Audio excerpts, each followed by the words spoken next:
الحمد لله رب العالمين والصلاة والسلام على سيد الأنبياء والمرسلين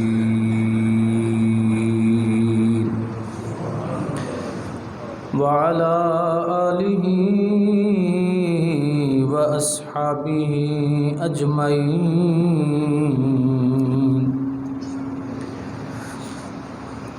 أما بعد فأعوذ بالله من الشيطان الرجيم بسم الله الرحمن الرحيم يا أهل الكتاب قد جاءكم رسولنا يبين لكم كثيرا مما كنتم تخفون من الكتاب ويعفو عن كثير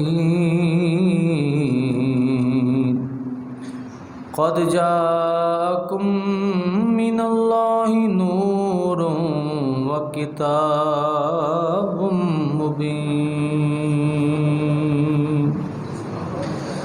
آمنت بالله صدق الله العظيم وبلغنا رسوله النبي الكريم الأمين إن الله وملائكته يصلون على النبي يا أيها الذين آمنوا صلوا عليه وسلموا تسليما الصلاة والسلام عليك يا سيدي يا رسول الله الصلاة والسلام عليك يا سيدي يا رحمة للعالمين وعلى آلك وأصحابك يا خاتم النبيين نصیب چمکے ہیں فرشیوں کے کہ عرش کے چاند آ رہے ہیں نصیب چمکے ہیں فرشیوں کے کہ عرش کے چاند آ رہے ہیں جھلک سے جن کی فلک ہے روشن وہ شمس تشریف لا رہے ہیں زمانے بھر میں یہ قاعدہ ہے کہ جس کا کھانا اسی کا گانا زمانے بھر میں یہ قاعدہ ہے کہ جس کا کھانا اسی کا گانا نعمتیں جن کی کھا رہے ہیں انہی کے گیت ہم گا رہے ہیں نثار تیری چہل پہل پہ ہزاروں عیدیں ربیع الاول سوائے ابلیس کے جہاں میں سبھی تو خوشیاں منا رہے سوائے ابلیس کے جہاں میں سبھی تو خوشیاں منا رہے حمد و صلات کے بعد معزز و محتشم احباب عزیز وقار حضور نبی کریم صلی اللہ علیہ وسلم کی ولادت باسعادت کا یہ عظیم مہینہ جاری و ساری ہے اور اہل محبت اس میں حضور علیہ الصلوۃ والسلام کی ذات گرامی کے ساتھ محبت کا مختلف انداز میں اظہار کرتے ہیں کرتے آئے ہیں اور انشاءاللہ کرتے رہیں گے حضرات گرامی اللہ تعالیٰ کے پیارے نبی صلی اللہ علیہ وسلم کی اس دنیا میں جلوہ گری ہوتی ہے تو رب ذوالجلال نے آپ کی آمد کی خبریں جو ہیں وہ آپ کی ولادت سے پہلے کچھ اس انداز میں مشہور فرما رکھی تھی کہ ہر نبی اور رسول جو ہے اپنے دور میں ہمیشہ رسول پاک صلی اللہ علیہ وسلم کی ولادت کا تذکرہ اور ذکر جو ہے وہ فرماتے رہے، اور ہر دور میں آپ کا میلاد جو ہے وہ مختلف اندازوں سے منایا جاتا رہا۔ علامہ بدر الدین عینی رحمۃ اللہ علیہ تعالیٰ نے ایک روایت نقل فرمائی ہے کہ سرکار دو عالم صلی اللہ علیہ وسلم کا جو میلاد شریف ہے یہ صرف ہمیں نہیں مناتے، یا آپ کی آمد کے اس مہینے کے منتظر صرف ہم ہی نہیں ہیں،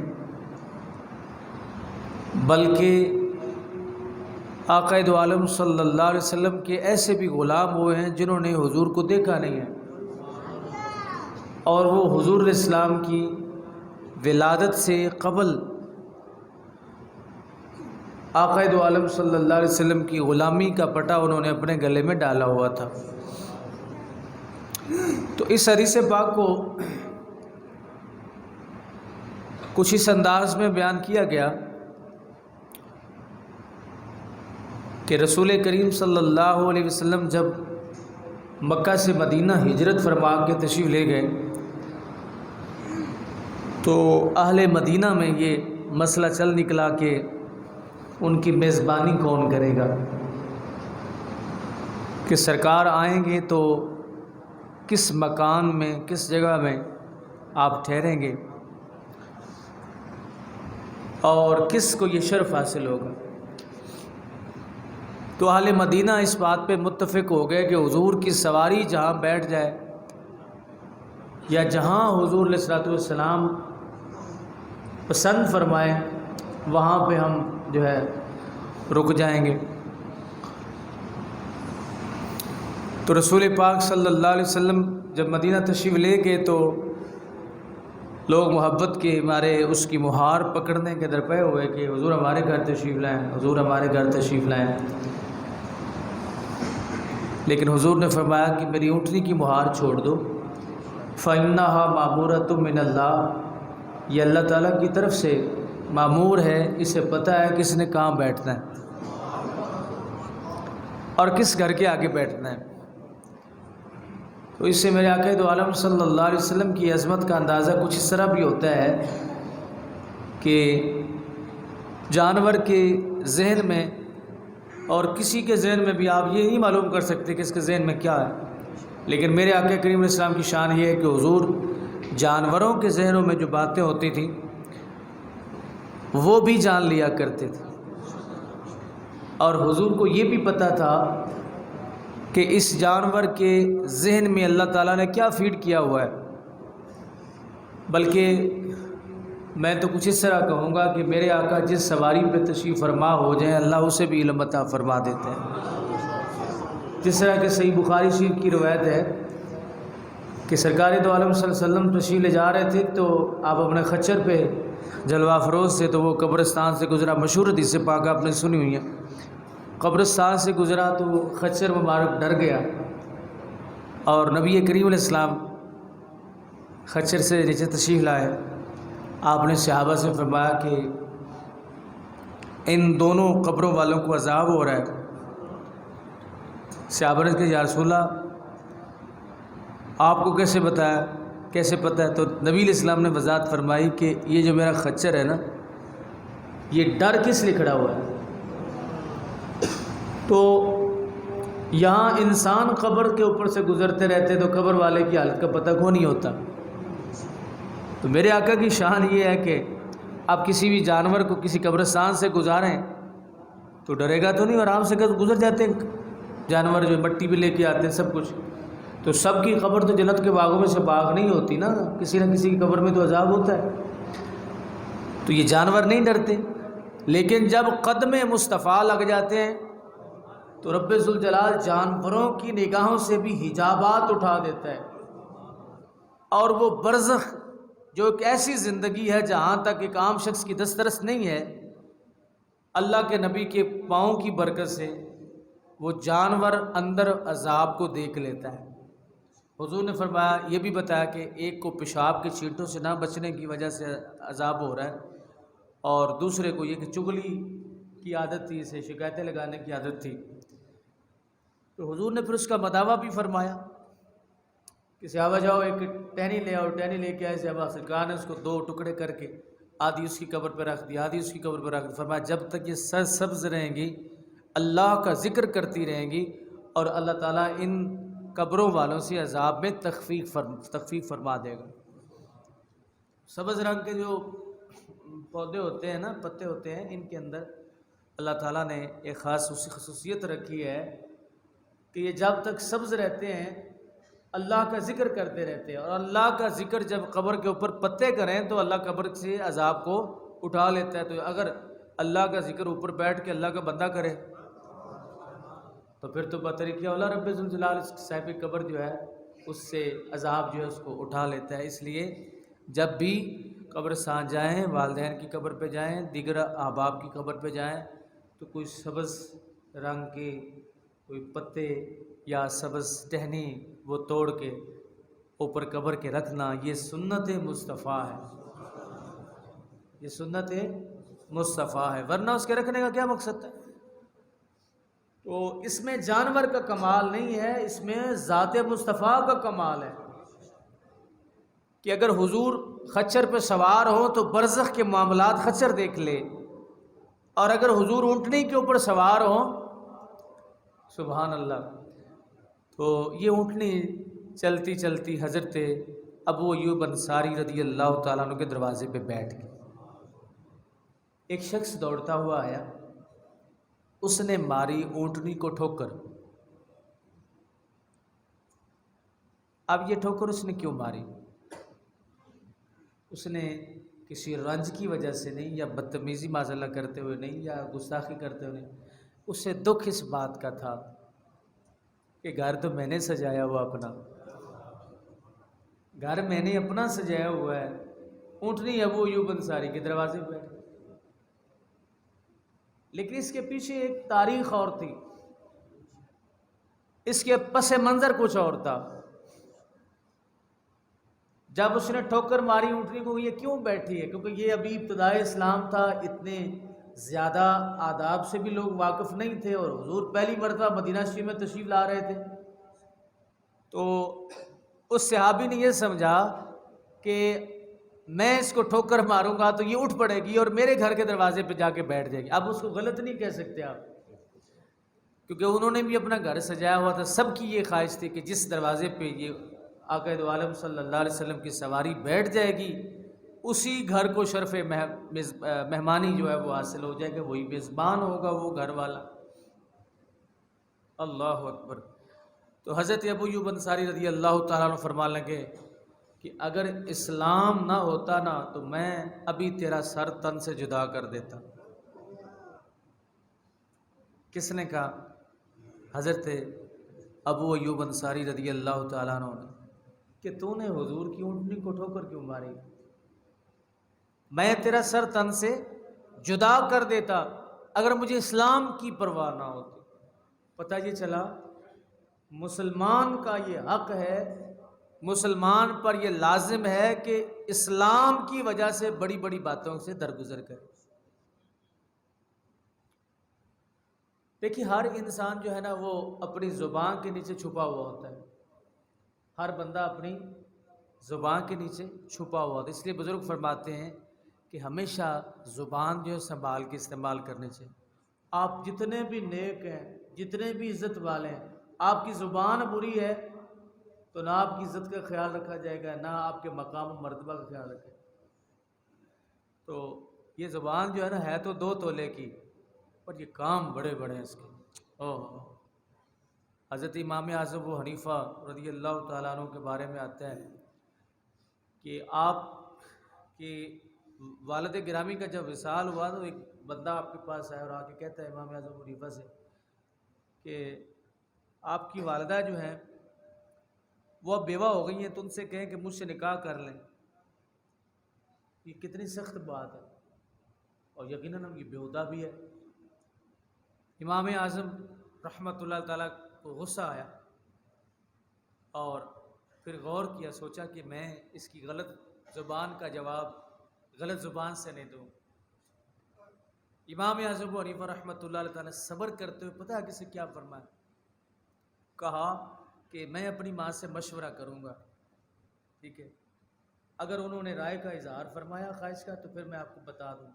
اب یہ بات کہنی، کیونکہ یہ اس دور میں نکاح کو اس کو برا سمجھا جاتا ہے، اس دور میں اتنا برا نہیں سمجھا جاتا تھا۔ لوگ برائی سے بچنے کے درپے ہوتے تھے، نکاح سے نہیں بھاگتے تھے۔ یعنی آج یہ جملے آپ کسی سے کہیں تو، بلکہ ہمارے معاشرے میں تو یہ نظام ہے، یہ سسٹم ہندوؤں والا چل نکلا ہے کہ اگر کسی لڑکی کا خاوند فوت ہو جاتا ہے تو اس کی طرف نکاح کا پیغام بھجوانا عیب تصور کیا جاتا ہے۔ کیوں جی؟ ایسے ہے کہ کوئی والدین بھی مناسب نہیں سمجھتے، وہ لڑکی بھی مناسب نہیں سمجھتی کہ اب کوئی نکاح کا پیغام میری طرف لائے، میرا خاوند فوت ہو گیا۔ تو اس وقت یہ چیز بری تصور نہیں کی جاتی تھی۔ امام اعظم ابو حنیفہ رحمۃ اللہ تعالیٰ، آپ نے صبر کا مظاہرہ کیا، اور زبان جو ہے اس کا غلط استعمال صاحب عقل تھے نہ کیا، تو ابھی تھوڑی دیر کے بعد وہ شخص جو ہے نا وہ زمین پہ گر پڑا، چیخنے لگ گیا، چلانے لگ گیا، تڑپ تڑپ کے وہاں اس نے اپنی جان دے دی، مر گیا۔ اب شہر میں مشہور یہ ہو گیا کسی امام اعظم ابو حنیفہ کے صبر نے مار دیا۔ لوگوں نے امام اعظم سے پوچھا آپ نے اسے کیا کہا؟ میں نے تو کچھ بھی نہیں کہا۔ تو زبان اگر استعمال کرتے، جب بندہ اللہ کی رضا پہ معاملہ چھوڑ دیتا ہے نا تو پھر اللہ فرماتا ہے تو پیچھے ہٹ جا، تیرے بدلے بھی میں لوں گا۔ تو زبان کی لغزش انسان کو برباد کر دیتی ہے، تباہ کر دیتی ہے۔ حضرت ابو ایوب انصاری نے کہا کہ اگر مجھے اسلام کی پرواہ نہ ہوتی تو میں تیرا سر تن سے جدا کر دیتا، اسلام کی وجہ سے میں نے تجھے کچھ نہیں کہا۔ اللہ اکبر۔ تو رسول پاک صلی اللہ علیہ وسلم حضرت ابو ایوب انصاری رضی اللہ تعالیٰ عنہ کے گھر میں آپ تشریف لے گئے، اور یہ اونٹنی ان کے دروازے کے آگے جا کے بیٹھ گئی۔ اس کا پس منظر کیا ہے؟ یمن کا ایک بادشاہ تھا جس کا نام تھا تبا۔ رسول کریم صلی اللہ علیہ وسلم کی ولادت باسعادت سے 1000 سال قبل وہ مکہ میں آیا۔ مکہ سے ہو کے 400 علماء اس کے ساتھ تھے۔ جب وہ یثرب کی سرزمین سے گزر رہے تھے، یہاں پڑاؤ کیا تو اس یمن کے بادشاہ تبا کے جو ساتھ علماء تھے انہوں نے جانے سے انکار کر دیا، کہا کہ ہم ادھر رہیں گے، آپ کے ساتھ نہیں جائیں گے، اور ہم اسی جگہ پہ زندگی بقیہ جو ہے وہ گزاریں گے۔ بادشاہ نے کہا کہ اس کی وجہ کیا ہے؟ انہوں نے کہا اس لیے کہ ہماری کتابیں یہ بتاتی ہیں، ہمارا علم یہ بتاتا ہے کہ یہ وہ جگہ ہے جہاں پہ نبی آخر الزمان تشریف لائیں گے، اور ہم اپنی معراج سمجھتے ہیں کہ اس جگہ کو اپنا مسکن بنا لیں، اس جگہ کو اپنا ٹھکانہ بنا لیں۔ اور لطف کی بات یہ ہے کہ ان میں جو وہ 400 علماء تھے وہ زاہد، متقی، پرہیزگار لوگ تھے، اور حدیث پاک میں آتا ہے کہ یہ وہ لوگ تھے جنہوں نے شادیاں نہیں کی تھیں۔ یعنی اس سے ان کے تقوی اور پرہیزگاری کا بھی پتہ چلتا ہے کہ ان پہ نکاح واجب نہیں تھے، شہوت تھی، لیکن گناہ کا ارتکاب کرنے کا انہیں کوئی خدشہ نہیں تھا، اتنا ان کو اپنے اوپر کنٹرول تھا، وہ عبادت و ریاضت میں رہنے والے تھے۔ تو انہوں نے کہا ہم نہیں جائیں گے، یہیں رہیں گے۔ تو بادشاہ سلامت نے کہا اگر تم یہیں رہو گے تو مجھے کیوں بھیجتے ہو؟ فرمایا میں بھی یہ رہوں گا۔ تو بادشاہ نے، تبا نے اپنے ملک سے اپنے خزانے کی جو تجوریاں تھیں وہ منگوا لی، کہا ان 400 علماء کے لیے یہاں اسپیشلی مکان تعمیر کیے جائیں۔ مکان تعمیر کر دیے گئے، پھر اس نے 400 لونڈیاں خرید کے آزاد کی، ان کے نکاح ان کے ساتھ کر دیے کہ تاکہ ہماری نسلیں جو ہیں اس پاک نبی صلی اللہ علیہ وسلم کی زیارت کر سکیں۔ پھر اس نے کہا کہ سب کے لیے مکان تو تعمیر ہو گئے، شادیاں سب کی ہو گئیں، تو اب اس شخصیت کے لیے بھی ہمیں مکان بنانا چاہیے جن کے لیے ہم بیٹھے ہیں۔ تو اس دور میں مکان بنانے کا رواج سنگل سٹوری کا تھا، ڈبل سٹوری کا نہیں تھا، لیکن طبہ بادشاہ نے وہاں مکان جو بنوایا کس کے لیے؟ حضور 1000 سال بعد تشریف لا رہے ہیں، میلاد پہلے منایا جا رہا ہے، اور وہ بادشاہ یہ کہہ رہا ہے کہ بعد میں آنے والوں یہ نہ سمجھنا کہ تم ہی حضور کے عاشق ہو، ہم بھی حضور کے عاشق ہیں۔ ارے تم تو دیکھ کے اللہ رب العزت کے نبی صلی اللہ علیہ وسلم کو تم تو دیکھ کے ان پر ایمان لائے، ہم وہ ہیں جنہوں نے بغیر دیکھے ایمان لائے، اور جو سودا بغیر دیکھے لیا جاتا ہے اس کی شان اور ہوتی ہے۔ وہ آتا ہے نا حضرت بہلول دادا رحمۃ اللہ علیہ تعالیٰ کے متعلق، آپ پہلے بھی کئی مرتبہ یہ بات آپ کو سنائی ہے کہ ملکہ زبیدہ جو خاتون بڑی نیک پرہیزگار تھی، تو وہ بادشاہ گئی نا ایک دریا کے کنارے سیر فرمانے کے لیے، تو وہاں حضرت بہلول رحمۃ اللہ علیہ تعالیٰ وہ مٹی کے گھروندے بنا کے نا ان کے اوپر جس طرح یہ بناتے نا بچے، اوپر سے پھر وہ ریت کو، گیلی ریت کو اس طرح تھپکی دیتے ہیں، کچا ہے تے ڈھہ جا، پکا ہے تے کھڑا رہے، ایسے کہتے ہیں نا۔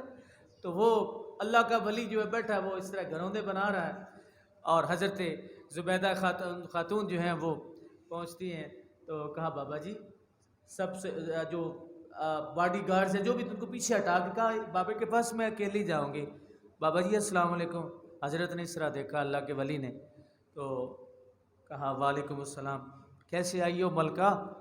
تو عرض کیا کہ یہ آپ کیا کر رہے ہیں؟ کہا یہ جنت کے گھر بنا رہا ہوں۔ اچھا بابا جی جنت کے گھر بنا، اب عورتیں جو ہوتی ہیں نا ان کا اعتقاد مردوں سے زیادہ مضبوط، مردوں کا ذہن تنقیدی ہوتا ہے اور جلدی ایکسیپٹ کر لیتی ہے بالخصوص ایسی بات کو۔ تو آپ نے فرمایا کہ یہ جنت کے گھر بنا رہا ہوں۔ بابا جی کتنے کا ہے؟ کہا 10 درہم کا۔ اب ملکہ نے 10 درہم یا 20 درہم یا 40 درہم جو بھی تھا وہ پیش کیے، کہا یہ گھر تمہارا ہو گیا۔ اب جب گھر واپس تشریف لاتی ہیں تو خلیفہ ہارون رشید سے کہتی ہیں کہ یہ سرا میں تو جنت میں گھر لے کے آ گئی ہوں۔ تو خلیفہ ہارون رشید نے کہا زبیدہ ایسے ہی تو باتیں کرتی رہتی ہے، ایسے جنت میں گھر ملتے تو صحابہ کرام رضوان اللہ علیہ مجمعین محنتیں کیوں کرتے، عبادت و ریاضت کا حضور حکم کیوں دیتے؟ کہا ٹھیک ہے بادشاہ اگر آپ نہیں مانتے تو نہ سے۔ اب رات بادشاہ اور ملکہ جب بستر مخمل پہ سوتے ہیں تو ہارون رشید خواب میں نا جنت میں پہنچ گئے۔ تو جنت میں، اور یہ علماء کرام نے لکھا ہے کہ جنت بھی اگر کوئی شخص خواب میں دیکھے تو وہ جنت ہی ہے۔ چند چیزوں کے بارے میں علماء فرماتے ہیں کہ کوئی جو شخص سورج کو دیکھے خواب میں وہ سورج ہے، جو چاند کو دیکھے چاند ہی ہے، قرآن دیکھے قرآن ہی ہے، جو صدیق اکبر کو دیکھے وہ صدیق ہی ہے، جو علی کو دیکھے علی ہے، اور جو اللہ کے نبی کو دیکھے وہ نبی ہے، حدیث پاک میں بھی آتا ہے۔ تو جو جنت کو دیکھے اس نے جنت کو ہی دیکھا۔ تو ہارون رشید نے دیکھا کہ ایک محل جس کے اوپر لکھا ہوا تھا ملکہ زبیدہ، ٹھیک ہے نام لکھا ہوا تھا۔ تو مردوں کی عادت ہوتی خاوندوں کی، بیوی کی ہر چیز کو اپنا ہی سمجھتے ہیں۔ وہ جو لے کے آتی ہے نا سامان لے کے آتی ہے، اس سامان کو پھر اپنا ہی سمجھتے ہیں، یہ ہمارا سامان ہوتا اس کا ہے، وہ سمجھتے ہیں یہ ہمارا ہی ہے۔ تو ہارون رشید اس میں داخل ہونے لگے تو فرشتوں نے کہا بادشاہ یہ دنیا نہیں ہے، یہ آخرت ہے، یہاں پہ وہ کام نہیں چلتا جو دنیا میں ہے، آپ تشریف لے جائیں، یہ آپ کا گھر نہیں ہے۔ اور یہ ممکن ہے جو حدیث پاک میں آتا ہے کہ رسول کریم صلی اللہ علیہ وسلم فرمایا میں نے جب جنت کا مشاہدہ فرمایا تو سرکار فرماتے وہاں پہ میں نے ایک محل دیکھا جس کے اوپر عمر کا نام لکھا ہوا تھا، اور حضور نے اس کی وضاحت بھی فرمائی کہ جب میں اس کے اندر گیا تو عمر کی بیوی بیٹھی تھی، میں حیا کی وجہ سے باہر آ گیا۔ جب حضور نے یہ خواب سنایا نا، یہ بات سنائی نا حضرت عمر رضی اللہ تعالیٰ عنہ کو، تو حضرت عمر نے کہا یا رسول اللہ میری بیوی یہاں بھی آپ کی لونڈی ہے وہاں بھی آپ کی لونڈی ہے۔ لیکن یہ رسول پاک صلی اللہ علیہ وسلم ایک درس کے لیے جو ہے وہ تعلیم امت کے لیے ارشاد فرما رہے تھے۔ تو ہارون رشید کو داخل نہ ہونے دیا۔ بعض نے یہ بھی یہاں پہ لکھا کہ اس فرشتے نے آگے سے ہارون رشید کو جاڑ دیے، تھپڑ لگا دیا کہ کیوں داخل ہو رہے اس مکان میں؟ تو خلیفہ ہارون رشید جو اٹھ کے بیٹھ گئے۔ ملکہ نے کہا بادشاہ کیا ہوا؟ کہا کچھ نہیں ہے، کو بتاؤ تو صحیح کیا ہوا ہے، آپ تو سسک سسک کے رو رہے ہو۔ کہتے بس یہ کچھ جو ہوا ہے وہ چھوڑو، تم مجھے اس بابے کے پاس لے چلو۔ کہا ہوا کیا؟ کہا چھوڑو اس بات کو، صبح کا سویرا نمودار ہوا تو ملکہ زبیدہ نے ہارون رشید کے ساتھ اسی دریا کے کنارے چلے کہ جہاں حضرت تشریف فرما تھے، تو حضرت سے سلام عرض کیا تو بادشاہ نے، ملکہ پیچھے کھڑی، بادشاہ سلامت آ گیا، یہ حضرت کیا بنا رہے ہیں؟ جنت کے گھر بنا رہا ہوں۔ اللہ کے ولی کو قرآن کہتا ہے نا، تلک الجنۃ التی نورث من عبادنا من کان تقیا، ہم نے جنت کو وارث، ہم نے ان لوگوں کو وارث بنا دیا ہے جنت کا، من کانا تقی، جو ڈرتے ہیں۔ نورثو، ہم نے وارث بنایا ہے۔ چیز کس کی ہے؟ اللہ رب العزت کی ہے۔ وارث رب بنا رہا ہے کس کو؟ اپنے بندوں کو، جو پرہیزگار ہیں ان کو وارث تو جو جس چیز کا وارث ہو جاتا ہے، جس کو چاہے جتنا عطا فرما۔ تو کہا یہ مٹی کے گھر، یہ جنت کے گھر ہیں۔ تو خلیفہ ہارون رشید نے کہا یہ ایک مجھے بھی دے، فرمایا تم بھی لے لو۔ تو کیا قیمت کیا ہے؟ کہا 100 درہم۔ نے کہا بابا جی اتنی بلیک مارکیٹنگ اچھی نہیں ہوتی، اتنا مہنگا گھر کل میری بیوی لے کے گئی ہے تو 10-20 درہم میں لے کے گئی، اور آپ فرما رہے ہیں 100 درہم۔ کہا او ہارون رشید کان کھول کے سن، جو سودا بن دیکھ کے لیا جاتا ہے اس کی قیمت اور ہوتی ہے، اور جو دیکھ کے لیا جاتا ہے اس کی قیمت اور ہوتی۔ اس نے کہا کیا مطلب؟ کہا رات تم نے دیکھا نا تو اب قیمت اور ہے۔ تو عرض کرنے کا مطلب یہ ہے، جو سودا جنہوں نے میرے آقا کریم صلی اللہ علیہ وسلم کی زیارت کی ہے ان کا مقام اور ہے، اور جنہوں نے بن دیکھے، آئے ہائے ہائے۔ آپ بتائیں، آپ میں سے کسی نے دیکھا حضور کو؟ حضور کے کسی صحابی کو دیکھا؟ قرآن کو اترتا دیکھا؟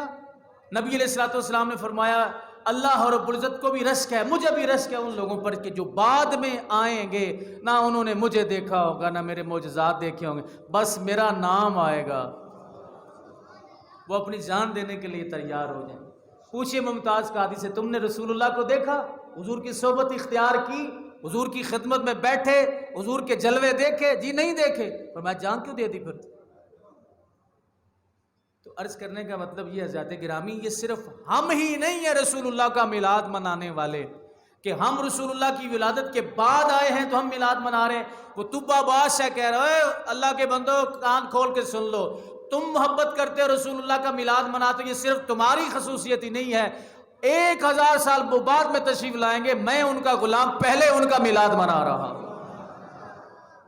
اللہ اکبر۔ تو یہ گھر بنوایا گیا جناب، ڈبل سٹوری مکان حضرت طبہ نے بنوایا۔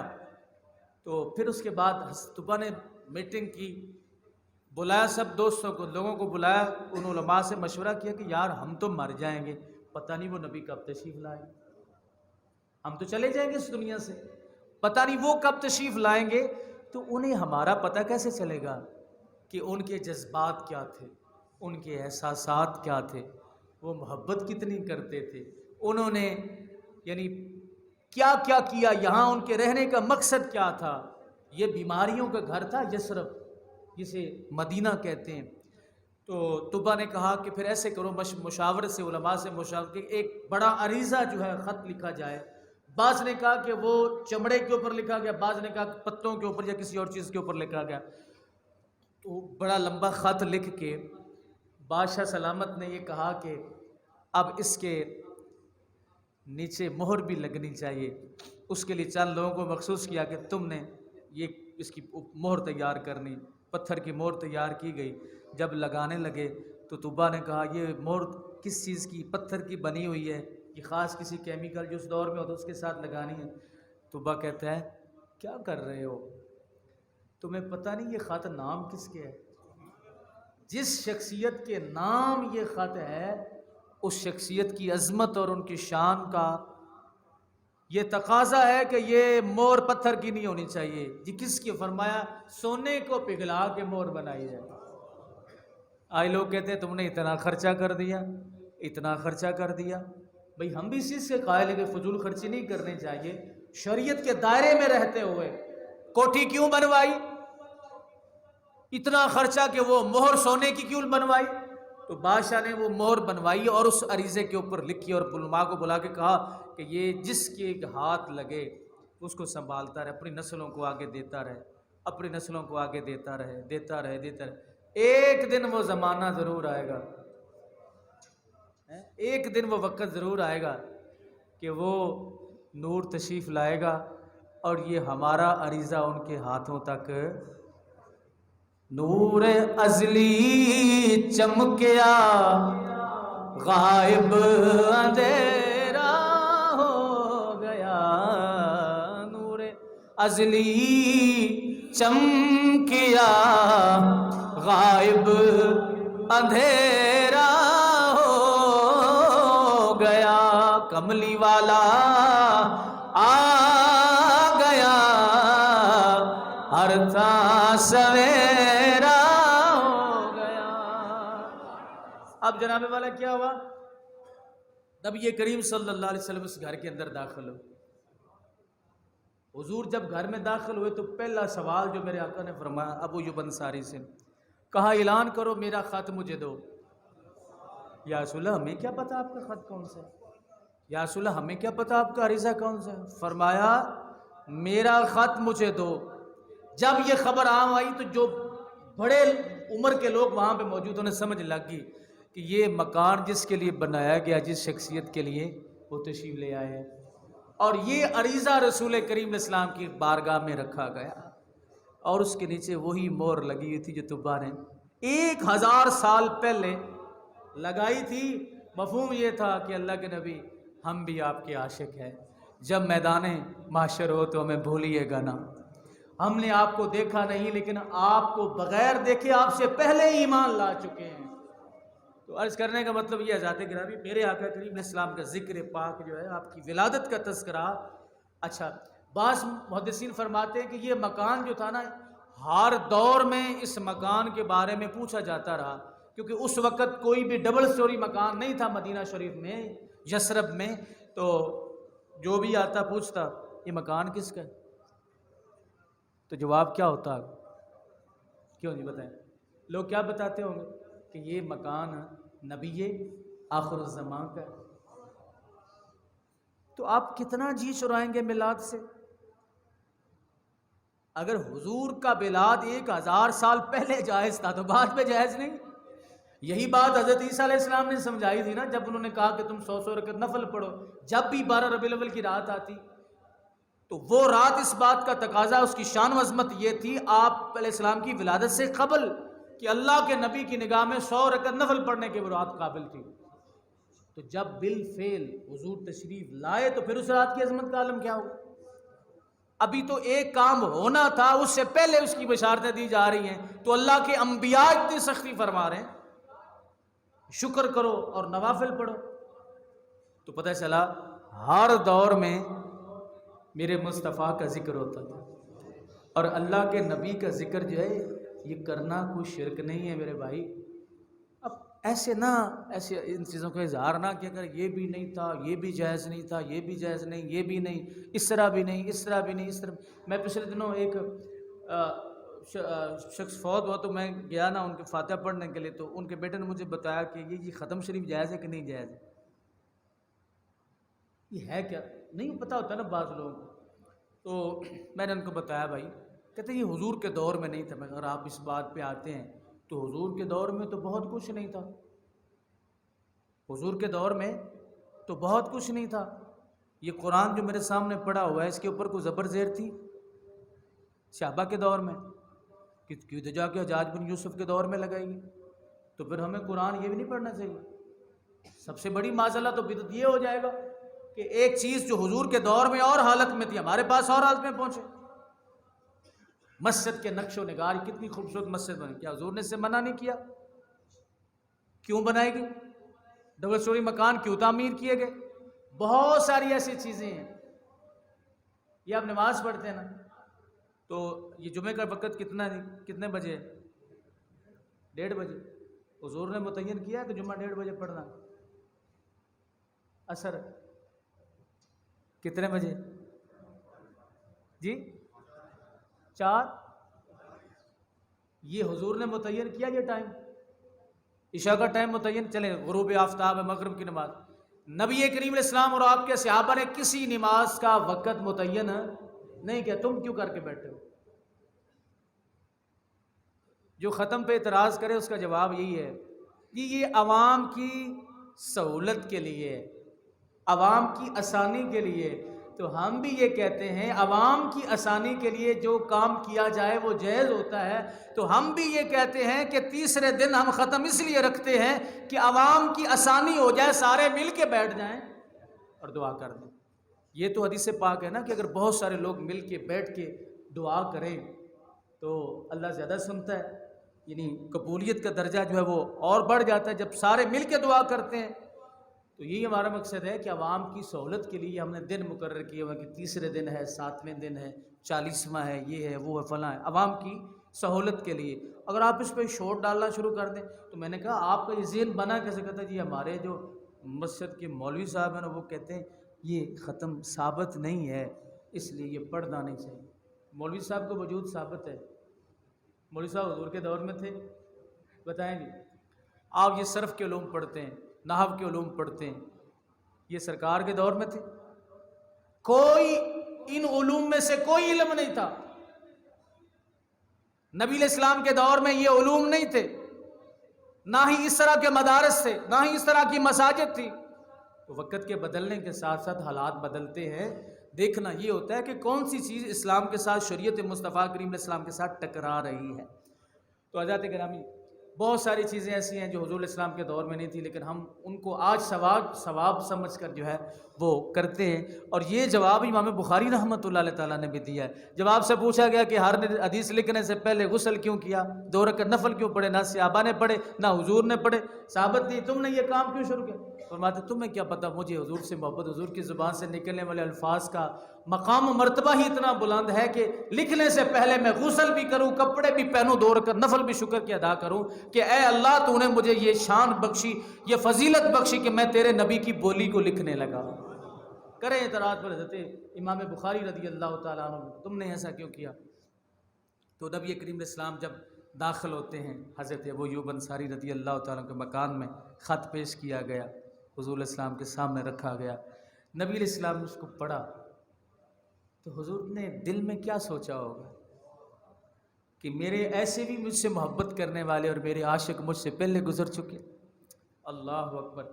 اب حضرت ابو ایوب انصاری رضی اللہ تعالیٰ عنہ نے نبی علیہ الصلوۃ والسلام کے لیے انتظام کیا ہوا تھا کھانے کا۔ کس کا انتظام جی؟ لنگر شریف کا۔ یہ مدینہ کا پہلا لنگر تھا، سبحان اللہ۔ ابو ایوب انصاری رضی اللہ تعالیٰ جب حضور علیہ السلام تناول فرما رہے تھے تو جس جگہ پہ حضور اپنا ہاتھ مبارک، یہ طریقہ تھا نا کھانے کا، یہ ہوتا ہے نا کھانے کا، یعنی جو چیز انگلی سے اٹھائی جانے، یہ ہوتا ہے۔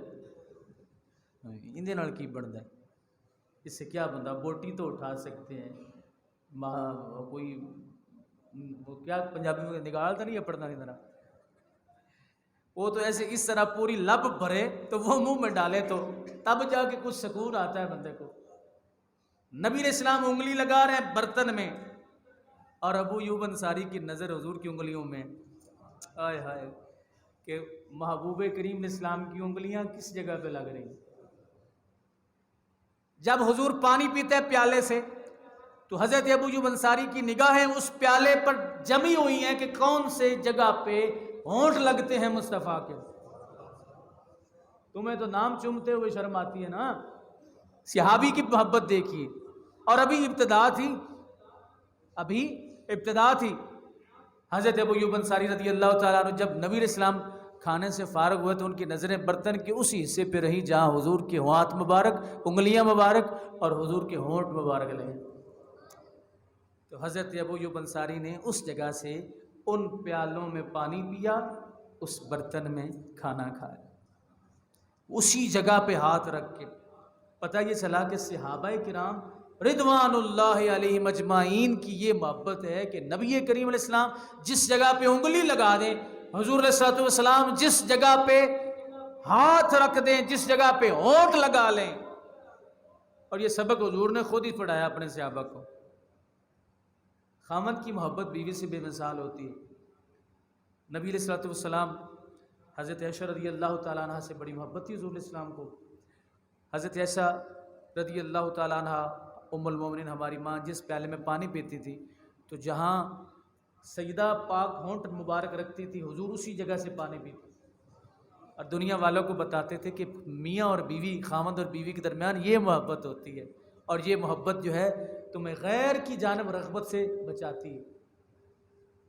اس سے بھی یہ پتہ چلتا ہے کہ رسول پاک صلی اللہ علیہ وسلم کی محبت، یہ اسلوب محبت کا، یہ طریقہ جو ہے یہ رسول پاک نے اپنے صحابہ کو سکھایا تھا۔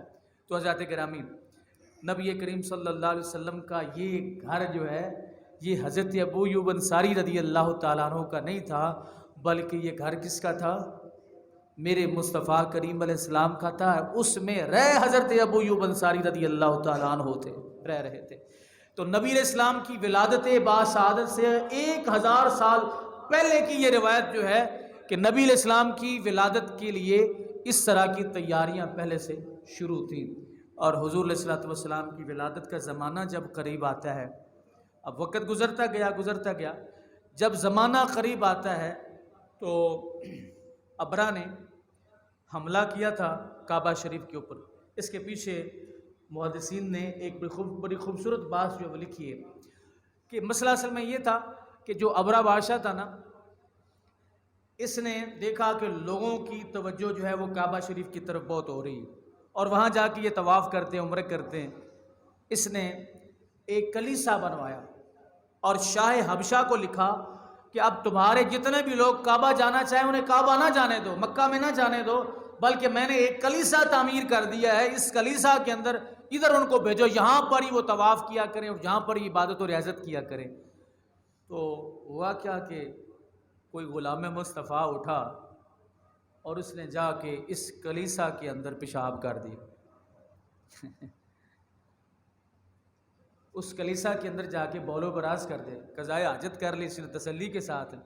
اب اس ابرا کو جب پتہ چلا کہ میں نے جو عبادت خانہ بنایا تھا لوگوں نے تو اس کو واش روم بنا لیا ہے، تو اس نے کہا کہ قسم کھا لی کہ اگر لوگوں نے اس کا یہ اندازہ تھا کہ یہ مسلمانوں کا کام ہے، اس نے کہا ٹھیک ہے، کیونکہ نبی کریم علیہ الصلوۃ والسلام اور عیسیٰ علیہ السلام کے درمیان جو مدت ہے وہ تقریباً 550 سال کا عرصہ ہے، اور اس دور میں کوئی نبی نہیں آیا۔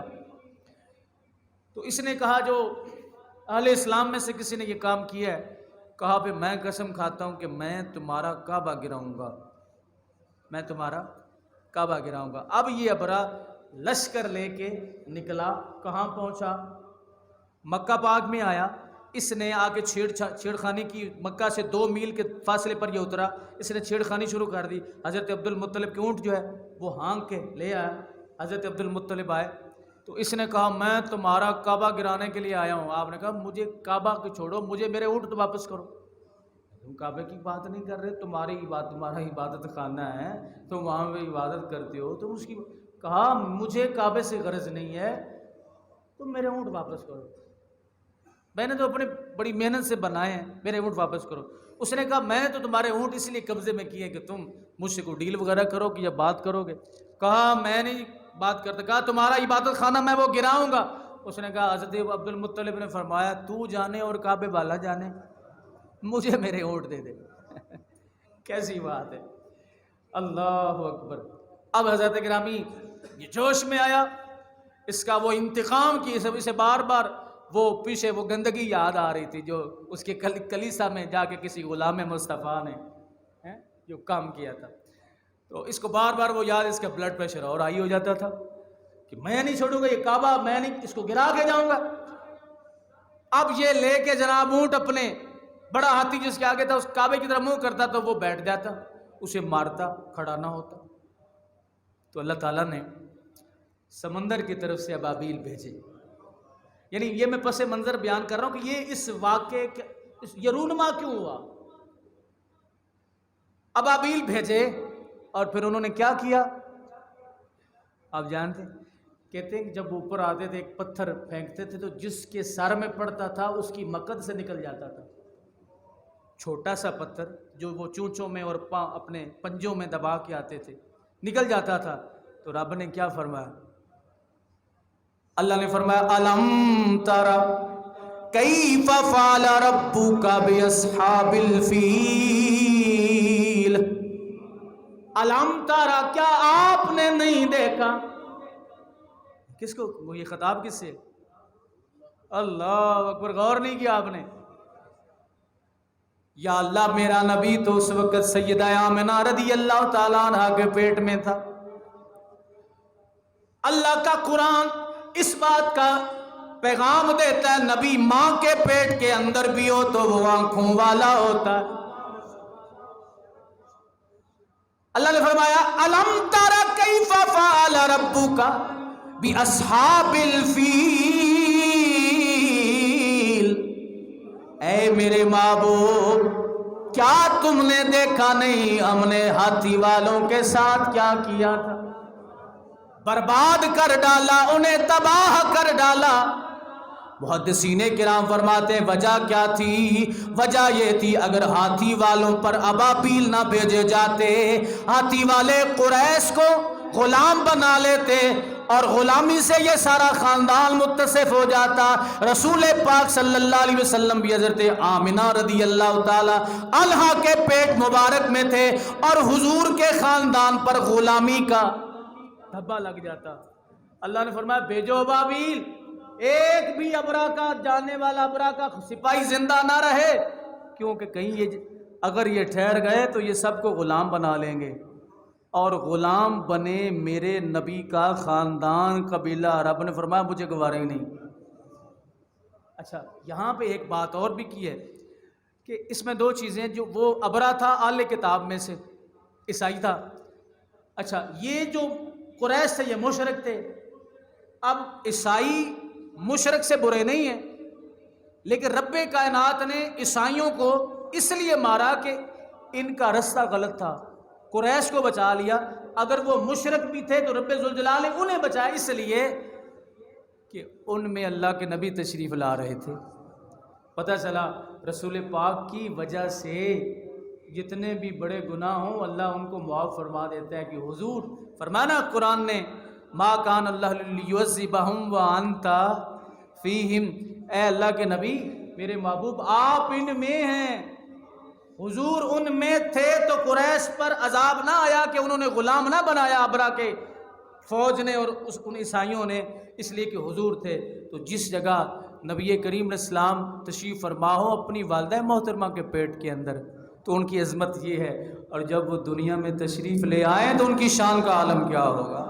حضرات گرامی، انشاءاللہ حضور علیہ الصلوۃ والسلام کی ذات گرامی سے محبت کرتے ہوئے، وفا کرتے ہوئے ہمارا جلوس جو ہے وہ انشاءاللہ تعالی 12 ربیع الاول شریف کو پورے 9 بجے لاری اڈا سے شروع ہوگا اور وہاں ہی آ کے انشاءاللہ ختم ہوگا۔ تمام حضرات جو ہے متحدہ تنظیمات اہل سنت کے زیر اہتمام یہ جلوس جو ہے 9 بجے لاری اڈا سے شروع ہوگا اور 9 بجے یعنی ہوتا ہوا پورے یہ ریلوے روڈ سے ہوتا ہے، انشاءاللہ وہیں پہ آ کے ختم ہو جائے گا۔ اللہ تعالی ہم سب کو عمل کی توفیق بخشے اور نبی علیہ الصلوۃ والسلام کی ذات گرامی سے کما حق محبت کا جذبہ نصیب فرمائے۔